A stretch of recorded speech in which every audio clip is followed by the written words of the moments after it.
Okay, we're good. So, this is Run the Julz podcast production. Hey, lady, you call him Dr. Jones, with my friend Jake Haddon, as always, co-host coming to us live from New Jersey. And today's installment, we are going to be discussing the Avengers: Age of Ultron, because we are now within 2 months away from the impending, I'm sure, record-breaking monstrosity that will be that movie. Monstrosity in the most endearing sense possible. So, Jake, say hello to our viewers. Hello to our viewers. It's nice to see all seven of you. Um, it's We been a apologize. long time. We've missed you guys. It's two Yeah, yeah, weeks. Not good. it's 2 weeks. We didn't plan on it being 2 weeks, but we had some problems last week. But we're gonna make up for it tonight. Me especially. I'm doing our show here tonight with Jake, and then I'm coming back at 10 a.m., 10:15 to go live with a friend of mine to talk about the NBA and the state of the Boston Celtics. So, but that's for a later date. That's for later tonight. Tonight, we're going to talk all about the Avengers and what Marvel's been doing leading up to this film coming out, Disney in general as well. But so the new trailer came out, the end of last week. So there's all new footage. Essentially, the entire trailer was new footage. I don't think there was anything in there that we had like really already seen. And a lot of cool new insight, a lot of different things that you can run with in terms of what could be going on, where the story could be bent towards. I guess let's start by opening up with how we think the movie's going to go in terms of maybe the plot line, or maybe the character development, or the all-important tone that we it's now become like a drinking game between only you and me when I start to going on tone. Um, so, what do you have so far for opening remarks? So the tone of this movie, I think, after reading an article written about an interview with Joss Whedon, he mentioned it's going to be and I don't know if I'm quoting him or not, but a kind of a Bohemian Rhapsody of sorts of a movie that's going to be very eclectic in terms of at least the genres that it's going to be covering. He said it's going to have, action, fantasy, adventure, horror, woman empowerment movie, chick flick. I don't know what that means necessarily, but I like it. Obviously, I'm sure it's going to be ripe with comedy. Gonna hit the entire demographic of every single moviegoer, it seems. Yeah, we're breaking a record. We're breaking records for something. It doesn't care if it's money or if it's most genres touched upon in one film. It's going to be something. But no, I think it's going to be. I think it's going to be way darker than the last film, and kind of following with the Phase 2 kind of tone in general has been a little bit darker than Phase 1. You look at Iron Man 3, you look at Thor 2, and I mean especially Captain America 2. It's very much, we set up this universe and now we're kind of just tearing it all down. Like, we got everyone in this comfortable place and put all those characters out of their comfort zone and see what they do with it. And I think this is going to be the culmination of that. I think that, especially with it's going to be introducing a lot of new characters. At the very least, 3 new characters, or 4 new characters, if you include Ultron. And those characters themselves are kind of dark. At least the Scarlet Witch. When I say 4 new characters, I'm obviously meaning the Scarlet Witch, the Vision, Quicksilver, and Ultron. Yeah. So I think that alone will set the tone a little bit. I don't know how they're going to do that, and we can obviously speculate on that if you'd like. But I think that's a good place to start. What are your thoughts on that so far? Yeah, no, I agree with your overall assessment of Phase 2 as a um, as its own entity. It's all kind of about discomfort with the films and the characters that uh, make up the films. Definitely, definitely, Iron Man 3 is all about Tony's discomfort when it comes to the aftermath of New York and his moral obligation to the rest of the world. Obviously, with Winter Soldier, it's Captain America's discomfort with the way the government operates in today's day and age. Um, would you say Thor 2 is as well? I'm drawing a blank. Well, I mean, Thor 2 is just kind of dark in the sense that, well, just because they were called the Dark Dark World. Elves. Dark World. No, it was, I feel like the scope of it was just, it wasn't just Loki trying to take over Asgard. It I was, think we're gonna have to make a drinking game where either one of us says tone or scope. We have to take like 4 shots. all right, that's fair. Hmm. On every time we watch it, we have to take, I'll take shots of espresso as I watch it at work, listen to it at work. Hmm. True. No, but I think the overall four-letter word that I won't say that begins with a T was just darker. It's just because I mean it was the whole universe was kind of at risk because you had all the 7 realms or 9 realms converging, and if Malekith's plan had taken hold, then everything would have been effed pretty hard in the Okay. A.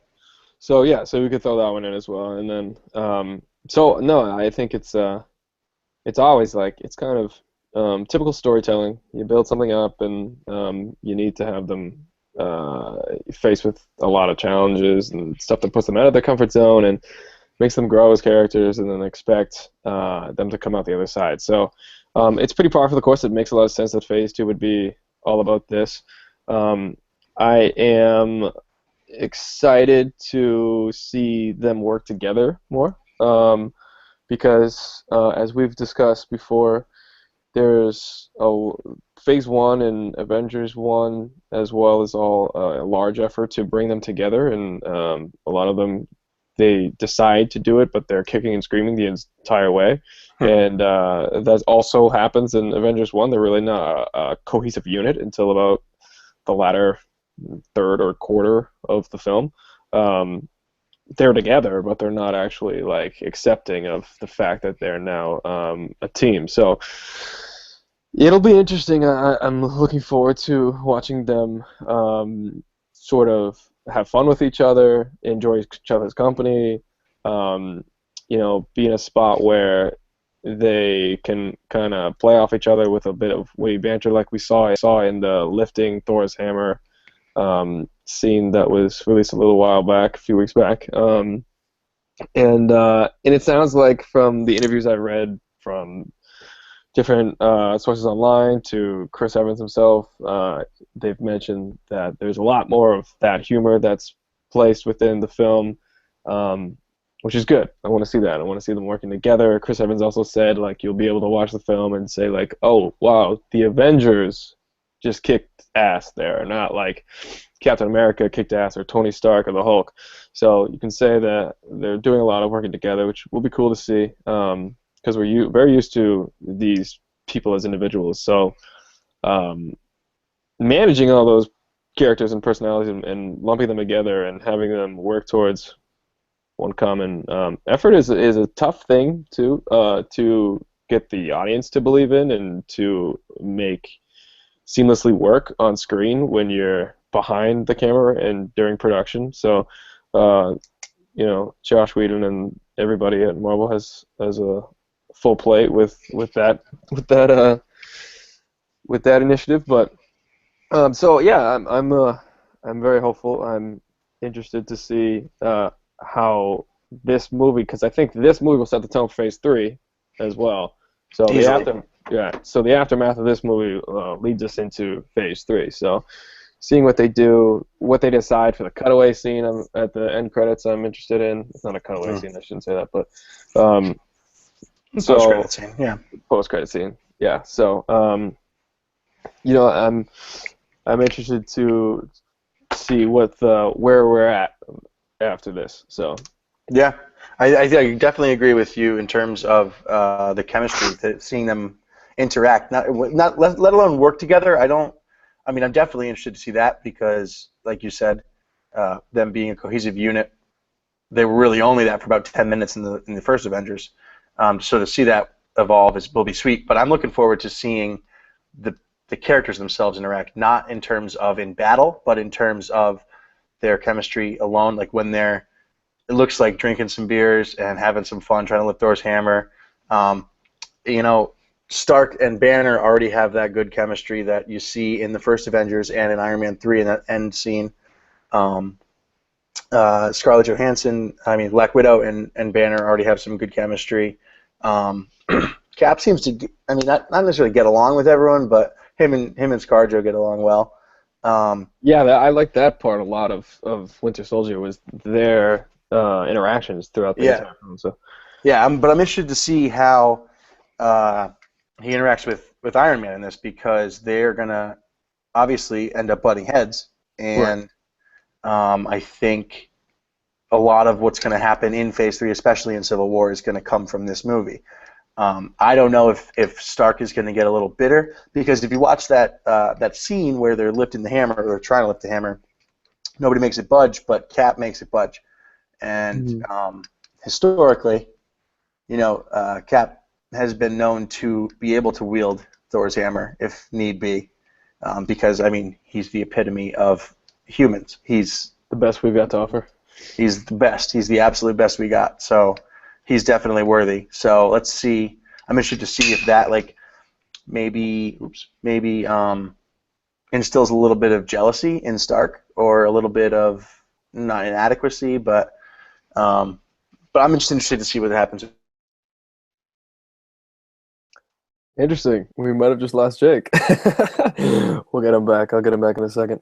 Um, so Jake had a couple good points there. I'm not too sure what will happen with. Oh wait, And I fell off, and that we was a got you little back. We odd. got you back. Okay. And we got me back. Yeah, I was about to invite you back. Um, Whew. did you have Good to the? be back Were in you finished? America. Were you, were you finishing a thought there, or I mean, I was pretty much done with that thought. okay? The comedy that was the next thought I was going to move on to. I apologize if I'm cutting you off, but um, a lot of if you watch the first Avengers, you forget um, that it is actually not really that light of a movie. It is pretty. It's kind of dark. It's I mean you're talking about potential genocide of the Earth and Loki kind of hitting everyone where they live and kind of succeeding at that at the beginning. But one thing that Joss Whedon does extremely well, and you know that if I have a chance to praise him, I'm going to do it, and I think I've done it in every single pod so far. Um, However, like I feel like he uses Newton's second law, uh, or is it his third law? Every action equal and opposite reaction. So like, however dark something's going to be, he's going to come back with something equally as funny, just to lighten it and to make it palatable, because you can get lost in taking yourself a little too seriously if you don't. And he's excellent at that. And I think that this is going to have some great lines that we're going to be quoting for a while. So that's my piece. That's interesting. What you just said about taking yourself too seriously. We won't go on too far of a tangent of this, but um, is it fair to say that Marvel in general doesn't take itself too seriously with these films, even though these are serious films, serious money-making films? But with the way they're written and the way that they're made, they don't take themselves too seriously, as opposed to the DC Warner Brothers films, which, as we talked about a few days ago, the CEO of Warner's said that that the DC films are kind of more grittier and more realistic. And what was the exact thing he said? I can't. I'm drawing a blank. I can bring it up too, Uh, but he mentioned that there's a stark contrast between the DC um, and the Marvel movies, and I think it's good that Marvel doesn't take itself too seriously, because then you come up with great things like Guardians of the Galaxy, or Iron Man Right. 1, and all this really fantastic stuff, and and the audience really responds to it, as we can tell. So, Yeah. um, Iron Man 1, I think, was one of the most realistically done ones of them all. sure, I mean, granted, it's a guy making a suit of armor that's an impenetrable suit of armor, which, I mean, is unrealistic in and of itself. But it was, when you watched it, you thought it could happen. You know what I mean? you're right. Even in 2006, was that when it came out? 2007, 2006? Which Iron Man 1? Yeah. 2008, I Was it believe. 2008? Okay. Yeah, Um, yeah, no, and I mean, the issue with that is them not taking themselves too seriously is that the community, the academy, or the elite, don't take them seriously either. And as we've talked about off pod, they had there was some blowback. There was, I guess, some. Now you watched them, I didn't, but during the Oscars, there were some snide remarks made toward the tidal wave of superhero movies and the cash cow that they are, and um, right. and James Gunn took Exception. it. Yeah, he took it back. He said, listen, there's no one who makes one of these movies who doesn't put as much love, care, thought into one of these movies as one of you guys do into a serious movie. Like, just because they're fun and they're light and they appeal to a mass audience, and you don't have to like want to leave and smoke a pipe afterward and talk about it over like brie. You Brandy can, Brie, yeah. yeah, exactly. Like, I think that it was. I think that that's an issue that I have with a lot of people's thoughts on comic book movies, and I'm interested to hear what anybody else has to say if they want to comment on this. Sure. Hello. Yeah, no, we're in the same boat. Just because I have it up, I'm going to mention this. Kevin Tsujihara, the CEO of Warner Bros. Films, said that when he was asked about the difference between DC and Marvel, he said that, to quote him exactly, he says the worlds of DC are very different. They're steeped in realism, and they're a little bit edgier than Marvel films. So, and he's right. Those are true statements. Just to translate to box office success, who knows? And is the box office success that superhero movies has a negative result on film as an art form, as a medium? Plenty of people in the industry are saying yes. And as you just described, it's being reflected at the Oscars, the pinnacle of the film awards, and where the artists of the artists of the artists of the artists in the film industry come to be praised, which is something I can't get enough of. I love that stuff. Right. Full disclosure. Right. But I love this too. This is great as well. I think you need both. But like you said, I don't think it's fair to say that the superhero genre is like a leech and a leper on the entity that is the true art of film. There's enormous amount of effort that gets put into these stories. If you just listen to some of the writers, and I have listened to some of the writers' comments on what it took to write these films and to add little nuances in that appeal to subconscious subconscious parts of the audience's perspective, you'll know that this is not an overnight, like, oh, let's rip off the comic book and just throw it into a script and it'll translate to the masses. It doesn't. That's not a thing. So, and people like Joss Whedon and James Gunn and Drew Goddard are wildly talented, and they're renowned throughout the town and throughout Hollywood. So, to say those guys don't know what they're doing, or they're not true artists or something, is bullshit. That's not even an intelligent stance to make. But I think it's something that bothers actors in the industry, maybe other directors. Not sure why. I understand the artistic sense of, I'm really here to talk about the human condition, character perspective, character-driven pieces, but there's stuff going on in these films that are interesting and make you think, and they translate well to Yeah, a whole new generation of people. So yeah, I agree. And I think you look at the look at the source material. I mean, the comic books have been around. It's not like it's a new thing. They've been around and they've captivated audiences for decades, since the '60s, since the '30s, the '40s. right, Like, I think, now I might be wrong here, but I think the stigma that they get is you compare like a comic book to like a novel, like you compare like Jack Kirby and Stan Lee against someone like Michael C.S. Lewis Crichton. or like a Tolkien, Mhm. where it's like oh, they created this whole world and you just drew pictures, and it's just a lower echelon of storytelling because you had to use images to tell your story, whereas I painted the picture with my words. It's like, okay, there's something that could be said for that, but uh, it got kids reading that wouldn't have read to begin with, and the visual aesthetic of comic books is amazing. Like so much work goes into that.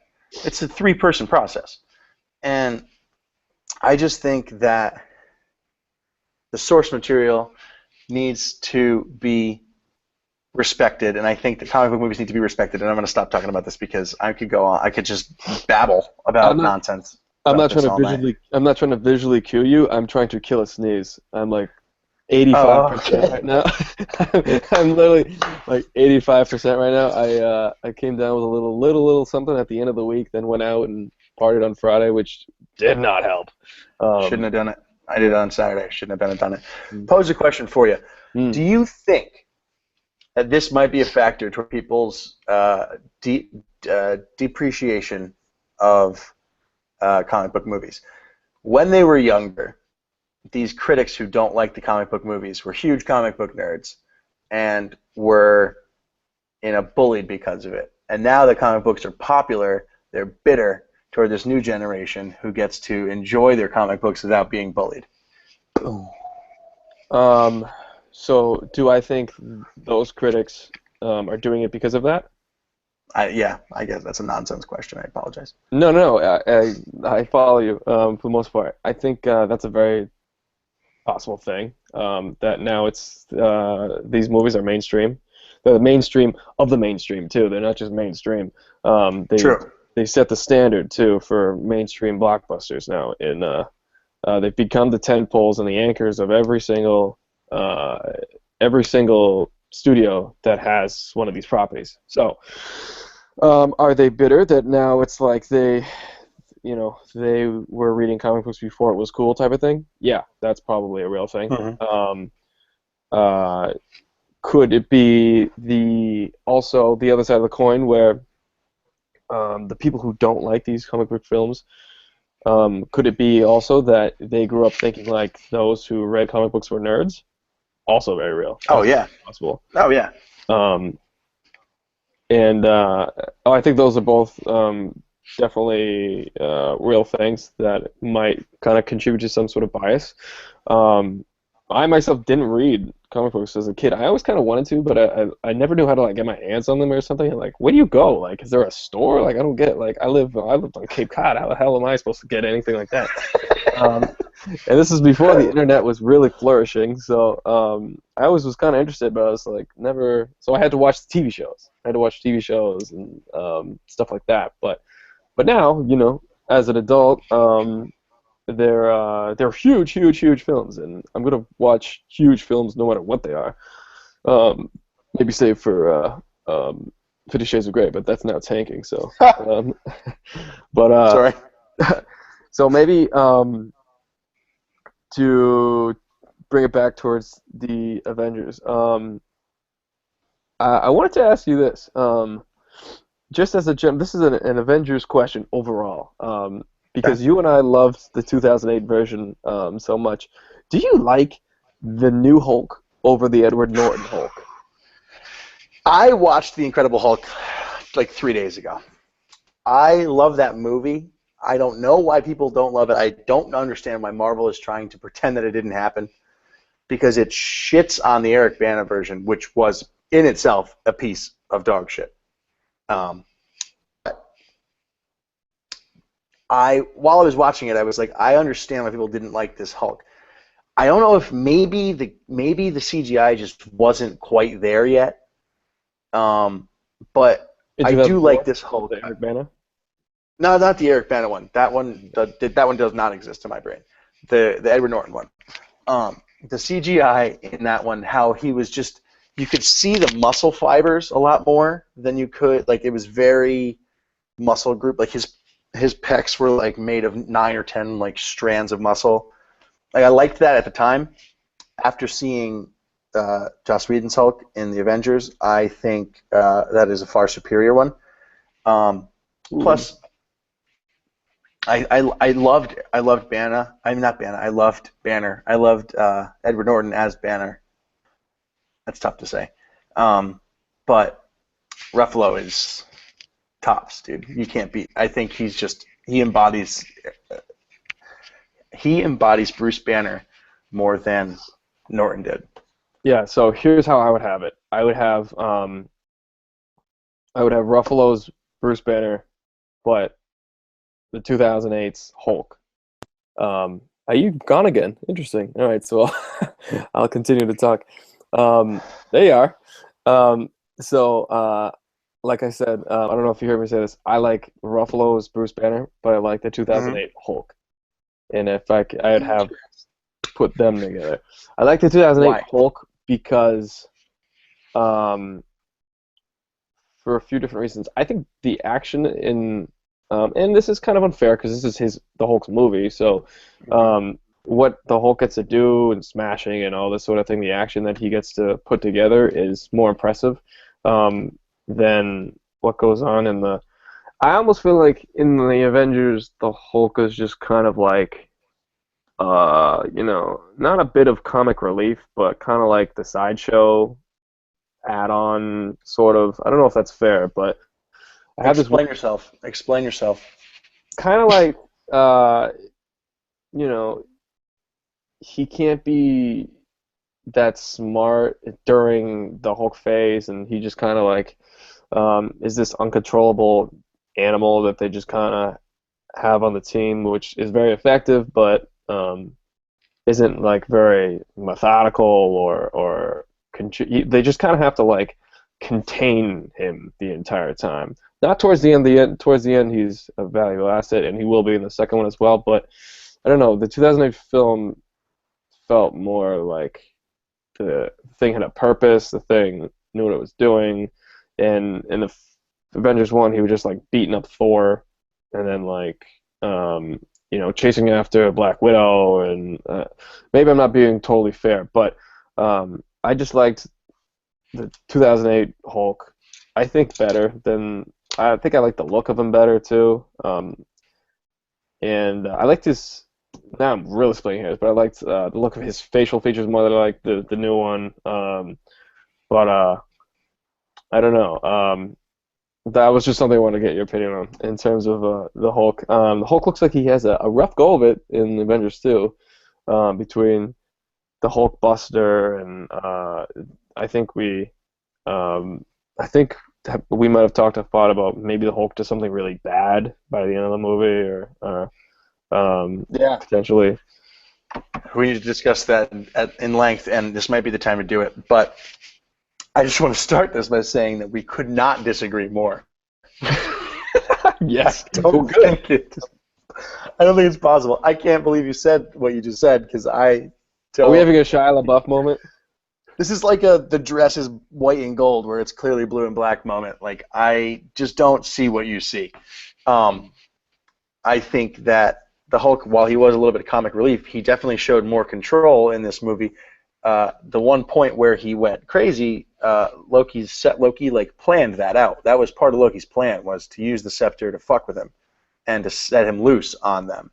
Whereas when he came back, and at the end of the movie, when they were using him to his full advantage, he was responsive when Cap said Hulk smash. He smiled.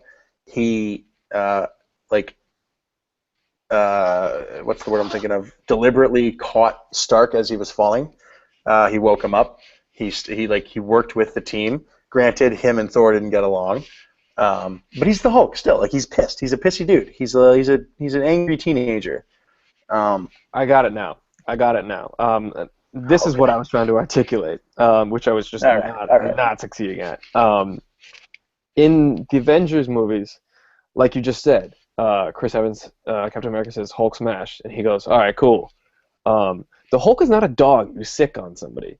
The Hulk doesn't take a back seat to like the rest of the guys on the team. Like this is what bothered me, I think, and this is what continues to bother me. The Hulk is your main weapon. He should be like leading the forefront. Is he going to make the plans, Pat? Is he going to be like, "Oh, you do that"? Oh. Well, he's not going to make the plans, of course, but I don't understand like a world where you know, Captain America or Tony Stark or anybody really tells him like, all right, you go do this, whatever. And I think the Hulk is like he's the alpha. He should be the alpha. He's the strongest, most incredible of the members of the team. So I feel like that was reflected better in 2008's film than the Avengers. But it's difficult. You can't have like one guy, one character just like causing mass chaos and just going out and fixing the problem the way the Hulk sees fit, because you have to have the other people be involved. But I think that's what I was trying to say. Yeah. I don't know if that's fair, but I still disagree with you, but it's fine. that's fine. It's fine. You're entitled to your own stupid opinion. No matter how moronic it might be. This is a Shia LaBeouf moment as well. Yeah. Well, but here's the thing. The Hulk is dangerous. I think the thing, having recently watched it, Banner during that movie went through a very important kind of character arc where he wanted the Hulk gone. He just wanted to get rid of it, which, I mean, is understandable. Yeah, I put the gun in my mouth, the big guy spit out the bullet thing, yeah. Fun fact, a deleted scene on the DVD or the Blu-ray is the deleted opening scene. It's like an alternate opening where it's him like hitchhiking in a truck, and then he gets like dropped off in this like mountain, and he like climbs the mountain. He ends up in like glaciers, and it's got to be like very, very, very north. And I think it might have, if they had kept it, it might have tied into Captain America somehow. But he gets all the way there, and this is like a 5-minute scene of him just like walking through the snow, and he gets to the edge of this like huge glacier cliff, and he just like looks down. He pulls out a gun. He looks at it, and then it cuts to his face, and then his eyes turn green. The Hulk, he like hulks out. The Hulk smashes the gun and like smashes the glacier, and the glacier just like breaks. And it's like, I'm glad they left that out, because that line in the Avengers was more powerful not having seen that happen. But where did I start with this? Oh, he goes through the character arc of wanting to get rid of the Hulk and then realizing it's not a disease, it's part of him, and he needs to be able to use it and utilize it when he needs to at the end, and then when he fights the Abomination. And then that last scene where he's, you know, in wherever the hell he is, in his little cabin, and it's like days of that incident, and it like he like intentionally brings the Hulk out to he knows he needs to let it out and let it vent. And I think that he has more control than you let on, than you give him credit for, and and I like him, and I don't like it that you don't like him, and I don't get it. I love just want to get it. That's why I put so much emphasis on doing it correctly. And I'm not saying it's not being done correctly. I just think that 2008 was so great, and I don't know why we're just like trying so hard to forget about that film, because I like it so much. But True. But we can move forward. How about the potential of the Wakanda storyline? I know we've talked about this at length. It looks as if part of the film takes place in South Africa. we see Ulysses Claw, played by Andy Serkis. And we also know that, especially after talking to you, that it seems as if the shield breaks, and that might be the only place to repair said shield. Um, Right. That's huge. so I'll let you take point on this because you're more of the authority than I am. But This is my baby, Pat. Um, I just said, and quick side note to anyone who hasn't, anyone who likes to read comics, who's made it this far into the pod, if you haven't checked out the 2000 and I want to say it's 2004 to 2006, it might be 2006 2008, Black Panther run, it's fucking excellent. I just finished it. It's like 43 comics long. It's absolutely amazing. There's so many crossovers, and so it's just amazing. It's tops. Anyway, Cap's shield. We've seen images of it broken in posters and on various images online. If it breaks, there's almost no way they can exclude Wakanda from this movie. A, you've already seen Claw in the preview. B, in order to break Cap's shield, it needs to be struck with either vibranium. I don't even know if adamantium will break it, or a mixture of the two, like an alloy. But historically, Ultron, in an attempt to make himself impervious or invulnerable, constructs one of his bodies out of vibranium. So the way that they can introduce Wakanda, it's pure speculation. Either at some point during the movie, Ultron finds the vibranium. Wakanda is the only place on Earth where there is a surplus of vibranium. So either Ultron discovers this, goes there, somehow uses Claw to get him in and crafts himself a body made of vibranium, or they might leave that out. They might just let that be kind of, I don't know, left to the imagination. Cap's shield would break, and then they'd have to go back there and fix it. Maybe that's a post-credit scene. I don't know. I think the likelihood of them introducing Wakanda is high. I think the likelihood of them introducing the Black Panther is relatively low, considering his movie doesn't come out for at least 3 years and has been pushed back because of Spider-Man. right. So I think that's my take on it. I'm really excited to see it. I really, really hope they do use it because I know they're not sticking to the Age of Ultron, comic at all. They're just using the name, which is fine by me because I'm not a huge fan of that comic. But I don't think they would be able to do that story without Wakanda. So that's my piece on that. I'm hoping it happens because, from what I've heard and what we've talked about, Black Panther seems like a very interesting character, and also the world of Wakanda would be very visually appealing. Expensive to do in terms of a film production standpoint, but we're not worried about money that much with this team. So it would be cool to see them off in a jungle city somewhere. That would be cool. I don't think we'll get that. I don't think we'll get that from this. I don't really either. But that would be cool to see on the screen. But I'm interested in that storyline to see where that goes. Because it just it's just like one step deeper. Like, oh, if Captain America's shield breaks, like, how do you fix it? And there's one source in the world, and we're gonna go there. Like, that's just another layer to go delve into, which is interesting. So I'm interested in seeing that. I'm always interested in the progression of Tony Stark, because at this point we've done 3 Iron Mans. We've done Avengers 1. We've done Stark post-credit scenes.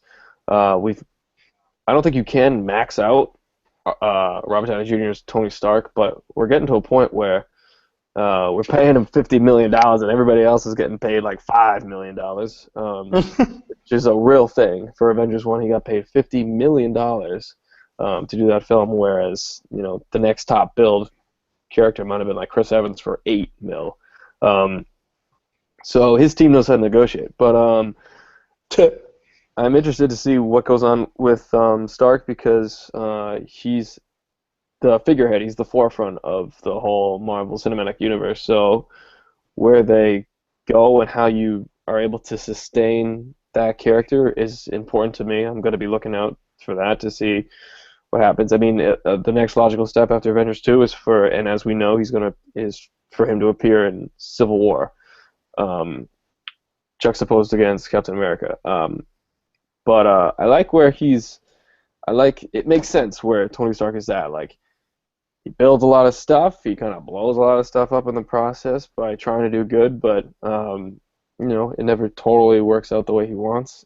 And he's not a bad guy, so he actually feels bad about turning the world to shit sometimes.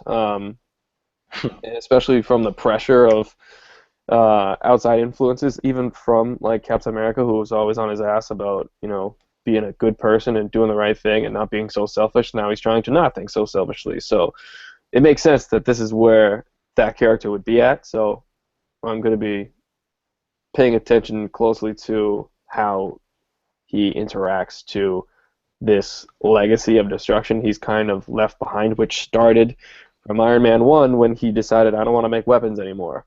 So this was always there, and now it's kind of coming full circle, or it's graduated into this new conscience or perspective. So I'm interested to see where Tony Stark is at by the end of this film, because that'll be just as telling as anything else going into Civil War. But you have anything that you're specifically wanting to pay close attention to or see happen? With Stark, or not just with anybody. I agree with. Oh well, I just yes, but I want to touch on a couple things that you said first, if you don't mind. If Robert Downey Jr. is the face of the Marvel Cinematic Universe anymore, I think the argument could be made that Chris Evans is taking over. And I'm interested to hear your face already tells me your answer. However, I'm interested to hear what you have to say on that. I personally am a fan of the Captain America movies more than the Iron Man movies. Iron Man 1, I love Iron Man 1. There would be no Marvel Cinematic Universe without Iron Man 1. However, Captain America First Avenger is the best movie in Phase 1, and Winter Soldier is the best movie in Phase 2. Oh, shit, I said it. Okay. First of all, no. Chris Evans in Captain America is not the face of the Marvel Cinematic Universe. I'm just gonna I'm putting that out there. I agree. Winter Soldier is the best of Phase 2. Iron Man 1 is the best of Phase 1, and that's not negotiable. That's the best in my mind. I think it's all right. Let's do this game then. Avengers 2 is coming out. Robert Downey Jr. isn't in it. Think about how that makes you feel. Now, Avengers 2 is coming out and Chris Evans isn't in it. Think about how that feels. Well, here's the issue, and we've talked about this. You know my feelings on this. This is something we'll talk about this later. But we know that Chris Evans is going to be in it because we know what's coming. So, but I'll play this speculation game. I'll play this make-believe fucking game where we don't. Right, by law of by law of subtraction, like what do you feel is more prevalent? The loss of Robert Downey Jr.'s Iron Man, or Chris Evans as Captain America? Are you more like, what the hell is going on? Why isn't Captain America there? Or are you more upset that Iron Man Tony Stark is not there? If Captain America's not there, he's got a damn good reason not to be there, because he's got to find Bucky. But if Iron Man's not there, He's just being selfish somewhere, like a dick. I don't know. He's just such an. I'm just kidding. I'm just kidding. No, Iron Man's got to be there because he's got to fund the Avengers. That's fair. But Captain America, he's the heart and soul. He's the leader. He's what they have to aspire to. He gives them He's the Achilles of the group. When he's there, they are more of a unit. It's like having an extra 10,000 men on their side. He's more vital to the group. In the Battle of New York in Avengers, Captain America is more. Granted, he doesn't do as much as Iron Man, but he's more important to the fight. I don't know because he plans out the whole strategy. He plans out the whole strategy. Shit, if Stark doesn't fly up there, take the nuke and send it back into the wormhole that exists where all the Chitauri are coming down. That's just that's a thing. He wouldn't have done that. He would never have done that if Captain America didn't say, "You're not the one to make a sacrifice play. You're not the one to lay on the wire and let the other man cross." He wouldn't have had that moral dilemma inside his head had it not been for Cap's very well placed jibe. Like I said earlier, that already existed for him because of the weapons thing. He didn't want to make weapons anymore. It didn't. Well, yes, it did. It did. It was there in Iron Man 1. He didn't want to make weapons anymore. He wanted to make the arc reactor and, have it be a real thing to help people. That is already in there. It doesn't take Captain America being a dickhead to have him decide, I'm going to go save the... Whatever. We don't have to keep doing this, but... No, because he didn't want to make weapons anymore because he wanted to be held accountable, but he still thought he was the shit, and he thought his shit didn't stink. Because he thought he was untouchable. Right. Captain America opens his eyes that there's more to life than just him. Yeah, I don't like characters like that. This is just a fundamental personality thing. It's a personality thing because I love the guys who are beating their chest and telling you I'm the fucking man. Get in line because you're here to see me. That's what I like to see. I like that in movies. I like that in real life. So this is probably a bad thing. I don't care about the Boy Scouts and I watch movies. I root for the bad guys sometimes because they're more interesting to me than whatever Mr. Weeblo Boy Scout who decides that it's truth and justice and honor. Fuck you. I don't care about that shit. So this is probably a problem with my fundamental personality, and I admit that. This is called a character flaw. An endearing character flaw. Yes. Endearing character flaw. Okay, I'll give you endearing on it. But I think that people will agree with me. I think that there will be definitely a large number of people who agree with you. I don't think, like I said though, there would be no MCU without Iron Man. Robert Downey Jr. started a revolution with that fucking movie. He is the reason that we're sitting here talking about this right now. But Chris Evans' Captain America is vital. He's vital. He needs to has usurped him.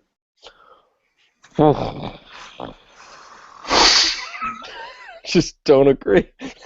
Nobody has been usurped. I think Evans is now of the same sort of quality status, but there has not been a passing of the crown. Dude, at this point, Tony Stark's got PTSD. He doesn't know what way is up. He's just trying to make time with Pepper, getting rid of his suits, and then he's going to throw the world into goddamn chaos by accident because he miscalculates. And Captain America's going to have to clean up his fucking mess again. I bet you he cleans it up himself by the end of the movie, but I will make a bet with you. Ooh, I don't hate that. I don't hate that. We'll talk about it. We'll talk. We'll talk about it. We'll talk about it. Anyway, unless anybody has any good bet ideas that they want to throw out in the comments. It's going to be somebody has to get naked and shave an eyebrow or something horrible. So. I was going to say somebody has to shave an eyebrow. That's what I was going to say. We're not going with that because I'm not willing to do that. So. I know you're not. All right, but we've harped on this long enough, and you're clearly wrong, and I'm clearly right. So, um, Think how that. do you think how do you think the twins are going to interact with the team? Um, I'm interested to see the twins. The twins. I like both those actors. I like Elizabeth Olsen. I think she's good. I like Aaron Taylor Johnson, who's playing Quicksilver. I think he's great as well. Um, I'm kind of curious to see like what the hell goes on with them because as of now we see them in the not so much care of the what do I want to say, the Hive, Hydra, and we can see them later being involved with Ultron. So I don't know how the heck this works because if I was imprisoned by Hydra and I managed to get out, I would probably want to fight for the good guys against the bad guys. So how do they end up working with Ultron? I don't really get it. Obviously, they'll spell it out for us when we watch the film, but um, I'm interested to watch those two characters because they actually have superhuman abilities. To see how they kind of juxtapose against um, the team where half of them are just kind of, they don't have fantastical powers. Between Iron Man, Captain America, Hawkeye, Black Widow, those are all like not fantastical abilities that they have. They all kind of just like work well with what they've been dealt. Whether you agree with that or not.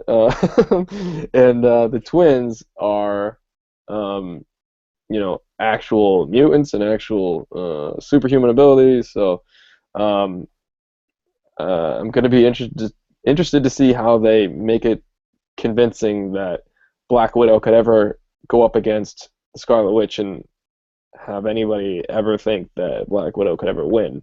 Maybe they won't do that because that's a losing battle.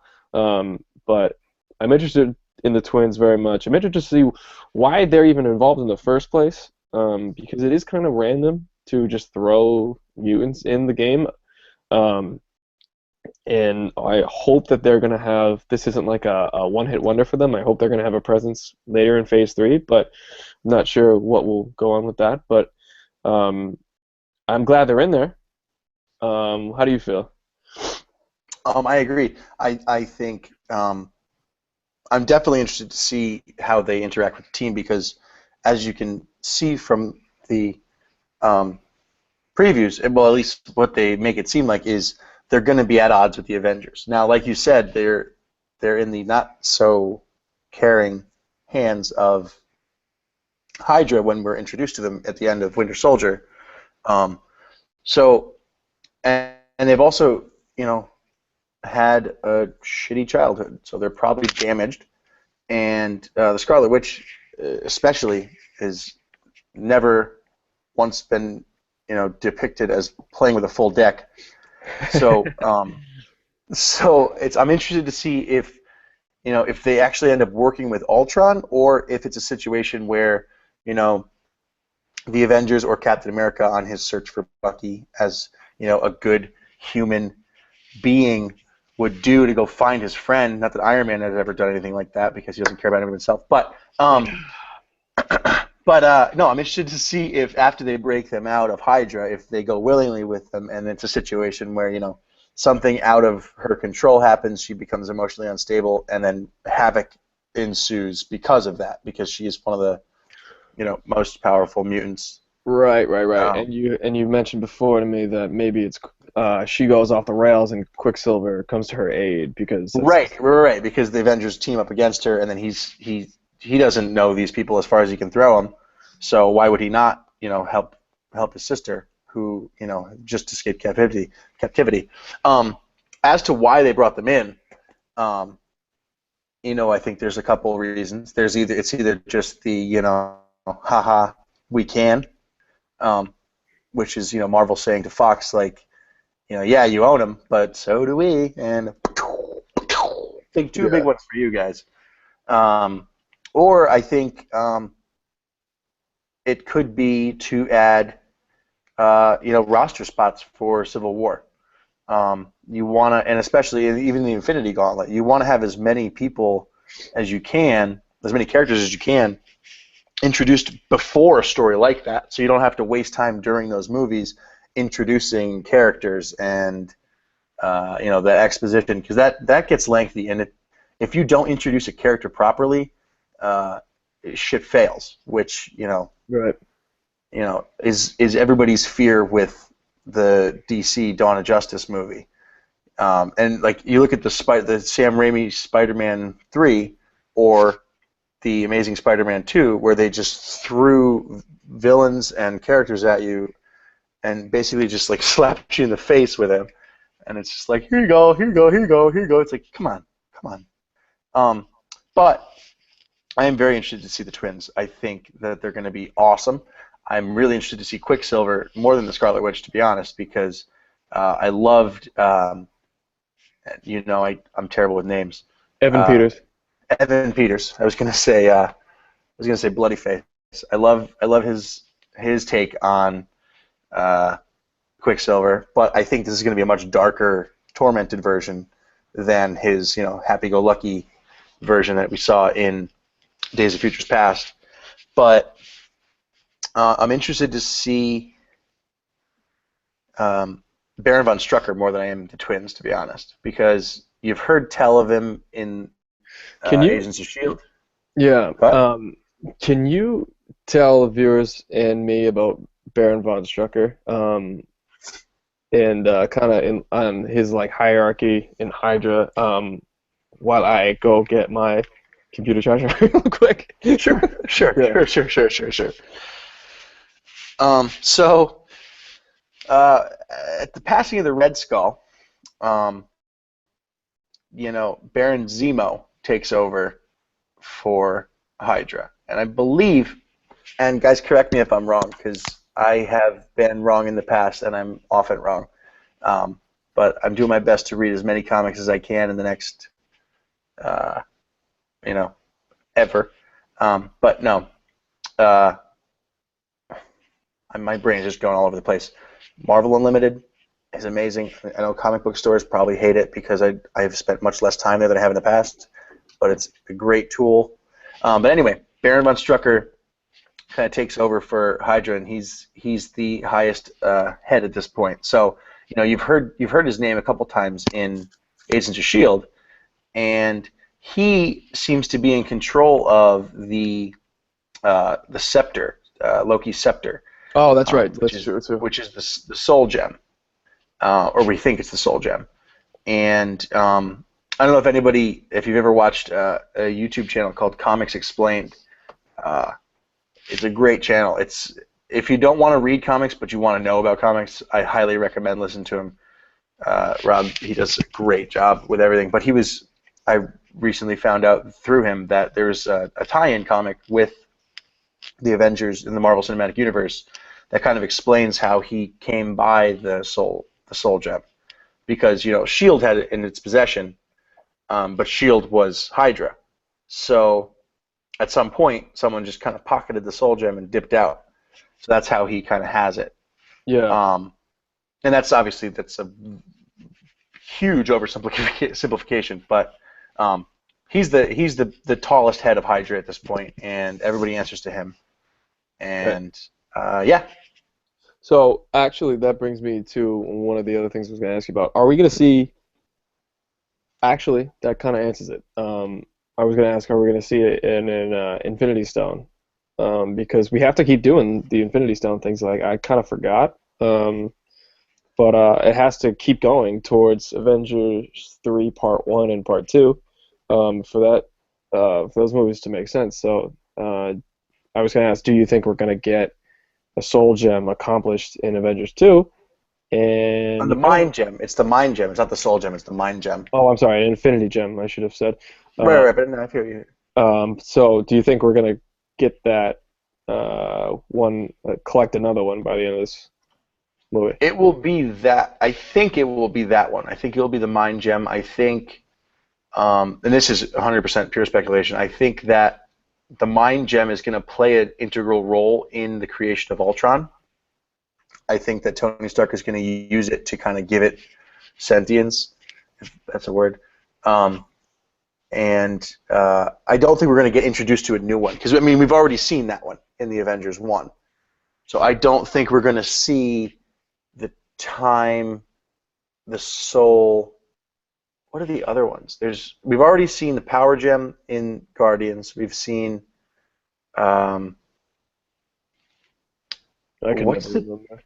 the aether in Thor 2 was, I can't remember which one it was. I thought it was maybe the space gem. Mm. Um, the or no, that's the cosmic cube. That's the tesseract. Fuck. Yeah, So I we've got don't the know. tesseract, the ether, the scepter, the soul, the mind gem, and the power gem. So we've got two more. We've got the time and soul. So I assume we've got they've got like 8 movies Yeah, that's true. So we don't have to eight do it. movies to introduce two stones, Hmm. and I doubt I think that they might wait until the actual Infinity War movies to introduce the last one, because then they don't have to worry about having it tie in with a story. They could just be like, oh yeah, this is Thanos and he's finding it right now. And that's all he needed. And now he's going to go fuck the Avengers up the ass. Right, true. Yeah, that makes sense too. I mean, it's not hard to believe that that he would just have a couple of them anyway. Yeah, So that right. makes sense. All right, so then we might not. This might not be. I was thinking because the Avengers 2 is a big film for them that they would be wanting to incorporate in an Infinity Gem or Infinity Stone. Um, but I guess they don't have to because, like you said, we've got a little ways off to get to the third installment of the Avengers franchise, so and they could just kind of have it accomplished by then. Anyway, but um, and okay, so I was going to maybe rehash some of that the mutant Marvel versus Fox type of thing, but we don't have to go too deep into that. But you got any closing thoughts on the Avengers 2 film before maybe we just briefly touch Phase 3 or some of the movies that might be in Phase 3? Yeah, I'm down for that. I think the thing I'm most interested to see, which we've talked about, I don't think I want to see it, is Coulson. Do the Avengers actually see Coulson's alive? I don't think they need to. I don't think it would, progress the plot anywhere. It might be a situation where, because the only thing that could do is to weaken their bond. Like they bonded over the fact that he went down, and to see him come back, it would, I think, at least weaken their trust in Nick Fury. Mm-hmm. But I do love Clark Gregg as Coulson. He's one of my favorite characters in the whole MCU, and I don't know if I don't know what they're thinking, how they're going to use him. I know that Joss Whedon loves to use Clark Gregg and everything. Side note, everybody go see Much Ado About Nothing. Excellent movie with him. But yeah, that's my thing. That's my last bit about Avengers 2 is Coulson. How does he fit Okay. in? Yeah, no, I'm very interested to see what they do with Coulson if he's even in there. I Mm-hmm. would like him to be. I would. It would be nice to see like maybe him in the beginning, kind of be like, oh hey, like as they're getting back together, like from the four corners of wherever the fuck they're at, to kind of come together and have Coulson be there to kind of tell them like that he actually was recovered and whatnot. So that'll be cool. I guess I'll just say my closing remarks. Um, that I think this is a huge movie. I think it's gonna make $2 million. I mean, $2 billion. 2 million would be 2 million would be like, what the fuck? We pay craft services 2 million. But no, I think this movie's gonna come out the other side when it's all said and done with 2 billion. Avengers 1 made 1.5 billion, but I think this will make two. Um, I think this is just as a whole for Disney is a just a phenomenal year for them. They've got I wrote it down earlier. They've got like so much stuff going on, and the Avengers will probably actually I don't know if it'll be the biggest one because of the closing film that they have for the year. So right now, between now and then, right between now and then, they've got this live action Cinderella that's about to come out in a few days. So yeah, that's great, whatever. And then Avengers 2 comes out. In the 1st of May. Then this Tomorrowland film with George Clooney comes out a That might couple be weeks good. after that, which that dropped a trailer today. And then the Pixar movie Inside Out is gonna come out, which I think could be like a sneaky like Up type of film Hmm. for them. Hmm. And then they're also doing Jungle Book this year, a live action Jungle Book, which who knows what that'll be like, but. And then Pixar is coming back in November with The Good Dinosaur, which You could forgot also. Ant-Man. I forgot Ant-Man. Yeah, Ant-Man's in there. That's coming in like August or something, or maybe late July. I can't remember which. And then after The Good Dinosaur, the Pixar film I just mentioned, the crescendo is Star Wars. So we're uh, Sforzando, dude. Jesus. we're not doing bad in Disney. Yeah. They're It could. I'm going to say it's at least number two highest grossing movie of the year, but for Disney at least. I think it'll. If it's not number one, it's number two because Star Wars will be huge, but I think it will beat Star Wars. You think it'll beat Star Wars, the new Star Wars? It could. I think it'll be very close. I think Yeah, I like think they'll both make about. I think they'll both make around $2 billion globally. Um, I think it will beat Star Wars just based on how the prequels went with Star Wars. Marvel's yet to really bomb any of the movies. People don't like The Incredible Hulk. People didn't love Iron Man 3. But they've yet to just bomb. And people fucking hate those last three Star Wars movies. So there might be fans who hold off just because of those. you think Whereas so? that's not going to happen with I'm not gonna, but I think that there will be people who do. I think it almost underscores it more. Like there's a thirst and a need for those films to be correct, so they're gonna flock to them, just like praying that it's right. And once there's one good review on that film, Yeah, it's that's gonna true. be blitz, and everybody's gonna be there. Um, True. so, and it's a deeply one of the deepest rooted film franchises in the history of the medium. So it's going to be well recognized around the world. So it's going to do well globally. I mean, they shot most of it in Abu Dhabi, so they have international feel from the jump.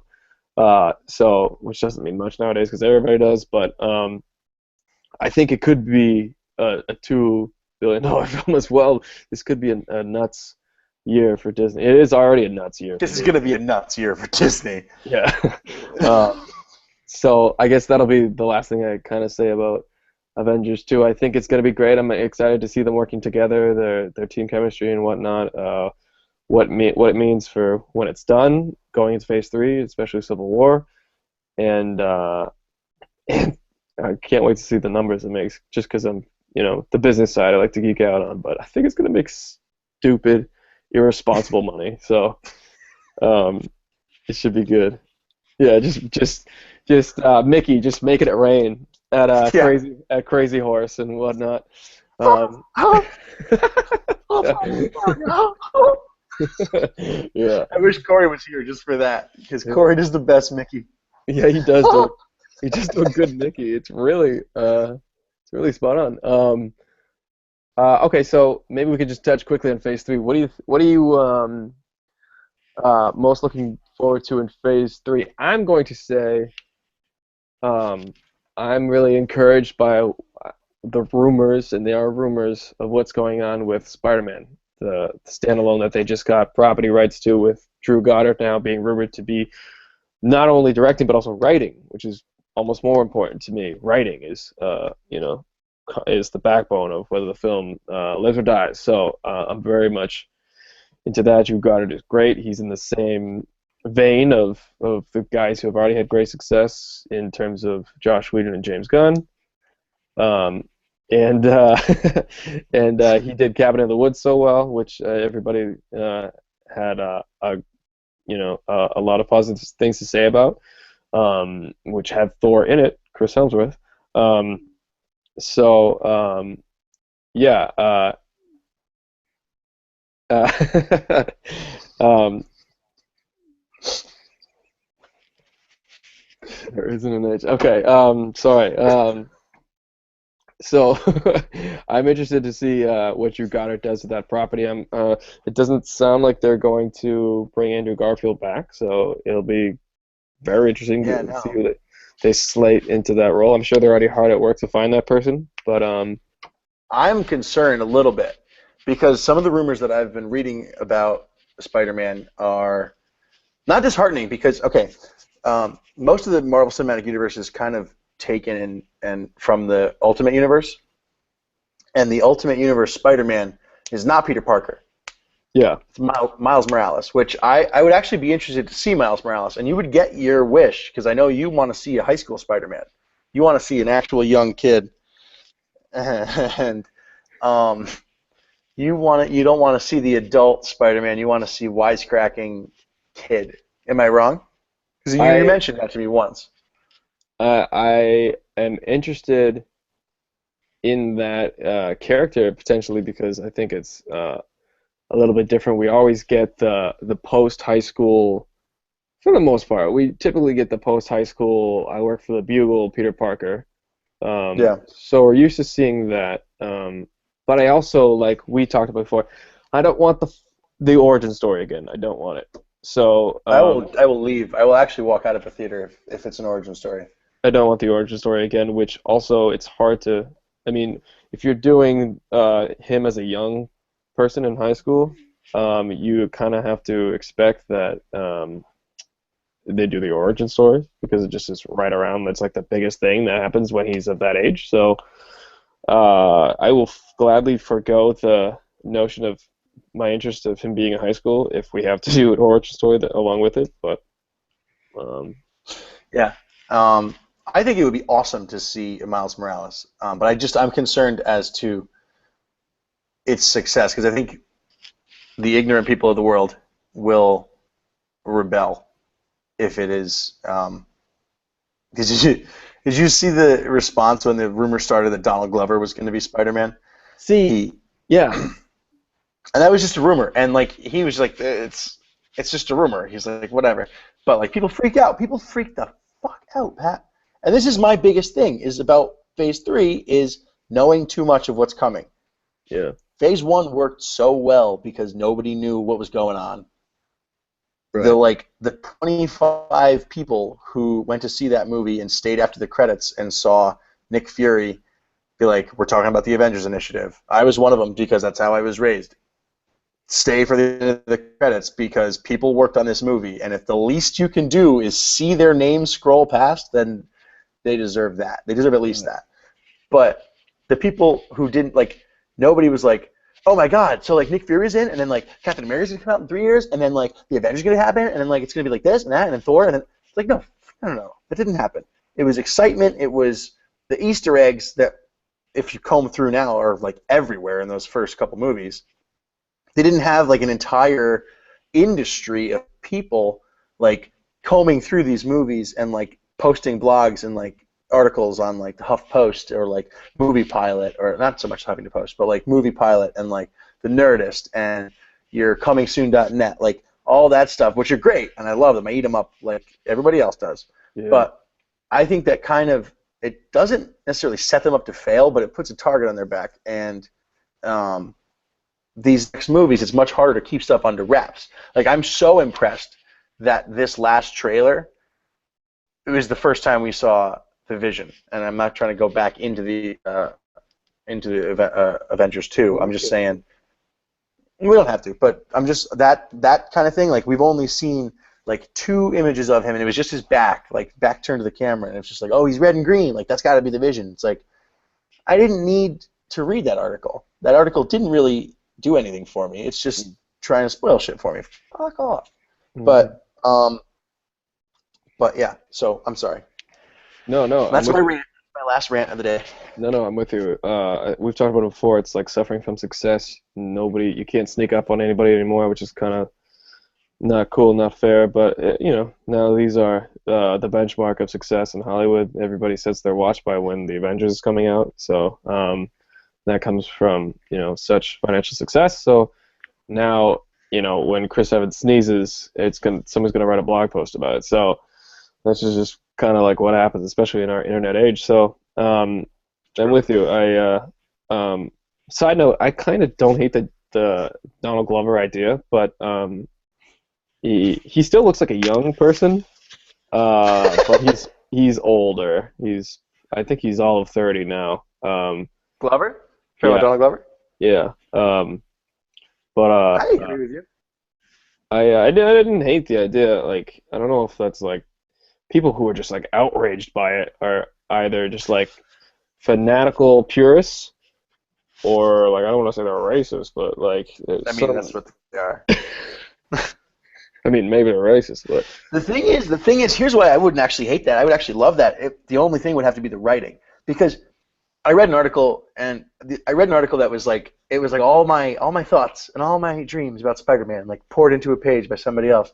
It was like when you watch Spider-Man take down a bad guy in the comics or even on the TV show or like any TV show ever, any iteration of Spider-Man other than the live action movies, it's like watching someone get beat up by a stand-up comic. Like he's just cracking jokes the entire time. yeah, So like having an actual stand-up comic do Spider-Man is not a bad idea. right, that's And very like true. letting him ad lib and just letting him go nuts. Be like, oh damn, I'm not gonna make a bad pun. So like, No, no, yeah, I'm with you. good. That was one of my favorite parts of Andrew Garfield's because they let him kind of like have quips where Tobey Maguire was never like talk shit or like whatever, but like when Andrew Garfield was like, when he does his little things like, "Oh no, small knives!" Like you got me. Like that's my one thing. Um, yeah, I want to see more of that. So having Childish Gambino there do that would be kind of cool to see. But yeah, so Spider-Man, that's gonna be important. He's gonna be in Civil War, we hope. So it'll be cool to see. Um, Anything else that's sticking out in your mind? I'm gonna go on record as saying I'm nervous about Ant-Man. I'm just nervous about what that's gonna even do or be. We talked about they've never flopped. I'm worried that that's gonna be it. Yeah, I'm not so worried about Ant-Man. I think Ant-Man's gonna be a Guardians situation where it's gonna be like a heist movie and it's gonna surprise a lot of people. Um, I'm worried about the the one that I'm actually most excited about, which is Doctor Strange. I'm worried about that because of the way that Thor was received. Thor, while it's not a bomb, is definitely the least favorite of the big three that have had movies in the first two phases. Because it's so much more of like a niche market. You know, it's the fantasy, it's the folklore, and all that. And Doctor Strange is just Thor on LSD. Yeah, which I like that, but okay. Yeah, dude, I'm on board. I'm just saying I think the reason that Iron Man and Captain America kind of appeal to the masses, maybe Iron Man more, I'll give you that, you dick, but is that they appeal to so many. It's such a wide range of people. You know, it's the action fans, the comic fans, the girlfriends, the people who just want to see a good movie, whatever. But you're gonna have to want to see the Sorcerer Supreme. His name is the Sorcerer Supreme. That's just going to be a turnoff for people. I know it is, and I'm so upset that I've gotten my pessimism has like seeped into this because I'm so excited for it. Yeah, but that's my number one fear for these movies. I think they're all going to be good, but I almost kind of have more faith in the Doctor Strange film than I do the Ant-Man film because maybe I know more about Ant-Man and I'm not like wildly impressed, which is scaring me. And I don't know a lot about. Nobody knows a lot about Doctor Strange, so nobody can really be too nervous just yet because we haven't seen scene one of anything. I also just like Benedict Cumberbatch. I think he'll have a very good influence on the success of the film. And when, it's known that he is the lead and he's coming out with this film, I think it'll kind of like make people listen a little bit, um, True. more than they would if it was somebody else. So I'm very happy that they casted it like that. I'm just I just don't get why we need to do Ant-Man, but You don't like Paul Rudd? I like Paul Rudd. Um, I don't not like Paul Rudd. I just don't know if I like the character that much. Um, but that's coming from somebody who's never read Ant-Man source material or anything like that, so he could be an integral part that I'm just missing. But Well, if he was there from the beginning, that would have been cool. If they did an Ant-Man movie back in 2010 or 2009, that would have been different. But it wouldn't have worked back then. I think, like you said, his name is Ant-Man. He talks to ants. Granted, he's got he's cool. He's fucking cool, Pat. Relax. okay, But I think that it's more of a stretch. I do agree with you. It's going to be a stretch, but I think it's going to be good. I think dude, Paul Rudd is very funny, very funny. and he's gonna play a great Ant-Man. Like But he just spying on looks like. chicks in the shower. Mhm. Really? I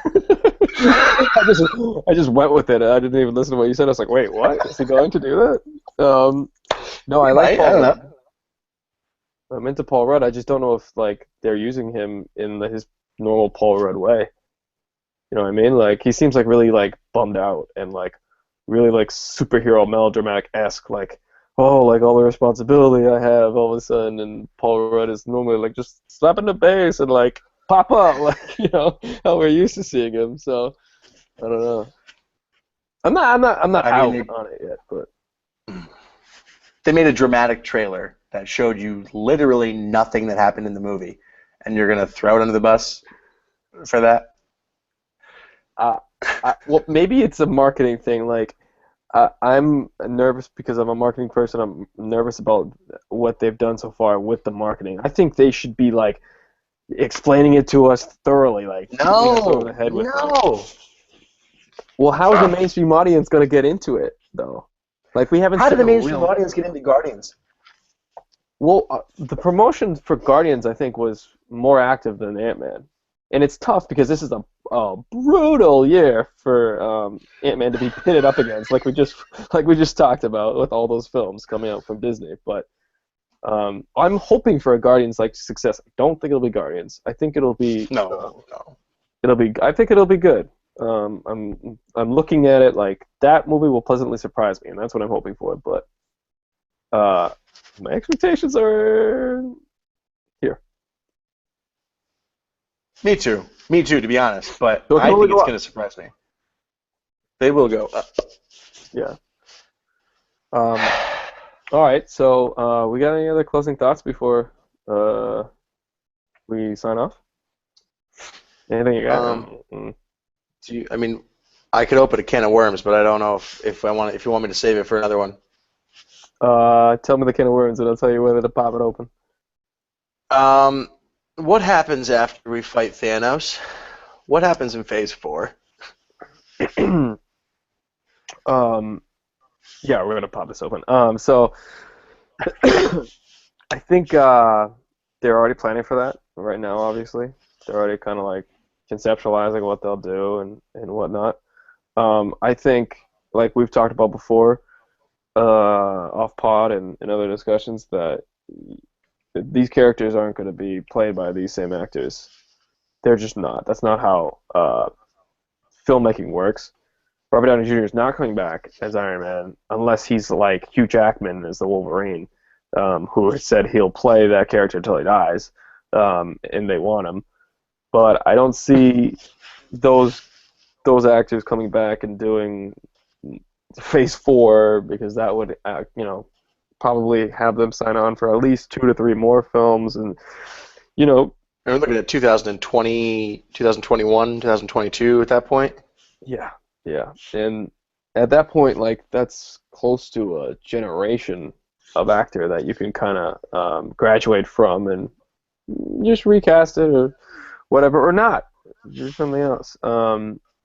So I think either they scrap the whole thing and take on like a brand new Iron Man, or they make the jump that they made in the comics with Captain America and have him be taken over by an African American actor who becomes Captain America in the source material anyway. Maybe they do that, but I don't see these going away anytime soon, these superhero films, but I don't But do know. you just scrap it and start over? Do you start a new universe? Do you, because like you said, I mean, they could easily go the way of the comics and say, this Marvel Cinematic Universe ran its course and it did well. Let's start a new one.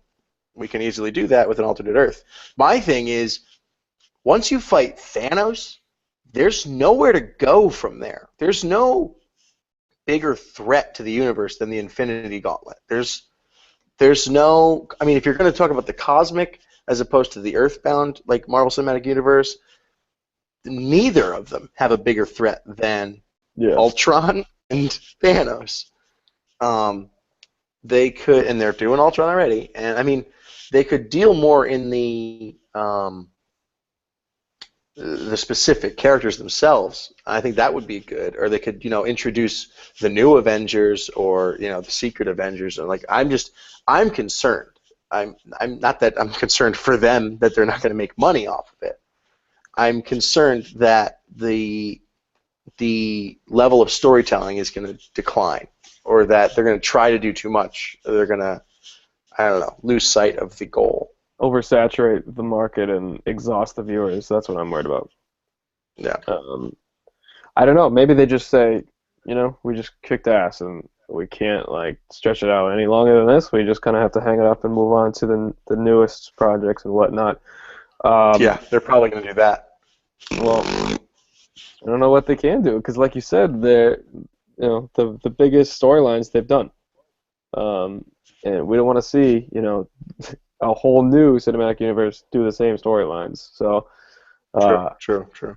I think it's interesting though that I almost would have. I don't think you can do this because you have to jump on, strike while the iron's hot. But wouldn't it have been interesting if Warner's and DC kind of waited and were like, all right, you guys are gonna fizzle, you guys are gonna drop off a little bit, and then we're gonna come hard with our properties and do the Justice League and all that shit the moment you're done with Thanos and Avengers 3. Like, wouldn't that be kind of an I was just thinking that too. I don't think you can do that because you have to. This is the wave. You got to ride the wave right now. But that'd be interesting because all of a sudden DC and Warner's could take over. Yeah, I was just thinking that as you said, they're going to fizzle. But like you said, you can't wait. There's no waiting. There's no let's see. No, but maybe, and the same thing can be said for Marvel. Once they're done with Infinity Gauntlet, Infinity War, they're not going to just be like, okay, we had our run. Let's see what DC does with theirs. No, it's competition. They want to beat them at every turn. Yeah. So I mean, I think I'm actually super excited now that you mentioned that for the DC universe. I mean, I already was. I think that's going to be tight, but that's for a different day. Yeah, no, we had talked about that before, and you raised this demon of fear in my soul, because like, what happens after this? Like, I don't know. I'm terrified. Yeah. And I'm the most pessimistic person I know. So like, Jesus, thanks, dude. That's what I do. But yeah, that's my thing. But hopefully by then they'll have maybe gotten the rights to the X-Men back. Maybe they'll get all the Spider-Man rights back, and they can just keep shooting those out. Because, I mean, that would be to see like a Spider-Verse movie or like Spider Island. Yeah, they could do X-Men. They could get X-Men and just kind of blow that, up and have that be their gig. Put all the resources into that. But who knows? There will be a day when this concludes, but it's not this day. And, it is not this day. Yeah. I was gonna see if you picked up on that. Nice, nice. So I guess we should end it on that. I think we're at a good spot. Avengers 2, May 1st. I don't know why I'm plugging it. It does not need to be plugged by me. Uh, But I will plug my own shit. So um, if you guys have gotten, if one of you is at the end line here, please subscribe to my YouTube channel. It's called Run the Julz. I'm doing another pod in about an hour with my buddy. He's coming to us live from San Francisco. We're going to talk about my other favorite thing, which is basketball. So we're going to do that a little bit, and hopefully have him come on as a recurring thing, as Run the Julz Productions is still in its infancy. But Avengers 2, it's going to be great. Jake, I'm very much considering making it to Lordsville for that. And we'll talk I more. really hope you do. Yeah, we'll We've talk got an more. IMAX theater right down the street. Oh, bitch. All right, then. It's going to be tough to ignore. Yes, it is. But, yeah, so this is all on the table. Interesting stuff. Phase 3 will be cool. We'll be in it pretty soon, too. So, and I'm on record, $2 billion for Avengers 2. I think that'll be it by the end of it leaving theaters. And then $2 billion for Star Wars 2. That's going to be crazy. Which we'll do a Star Wars thing. You know we're going to do a Star Wars thing. Absolutely. Yeah. And all right, so you got any last little bits? I just want to say, like Pat said, anybody who's made it this far, thank you very much. I'm surprised that you listen to us talk this long, because nobody else that we know likes us very much. No, I'm just kidding. No, but we really appreciate it, and yeah, subscribe to Pat's YouTube channel. He deserves it. He's the absolute man, and yeah, we look forward to Phase 3. Let's ball hard, boys. All right, we'll be back. Hopefully, we like to do this on Monday. That sort of works out best for the both of us. So, if you're paying attention, maybe check back on Mondays for things with Jake and I. And yeah, we'll see you soon. Later, people. Call him Dr.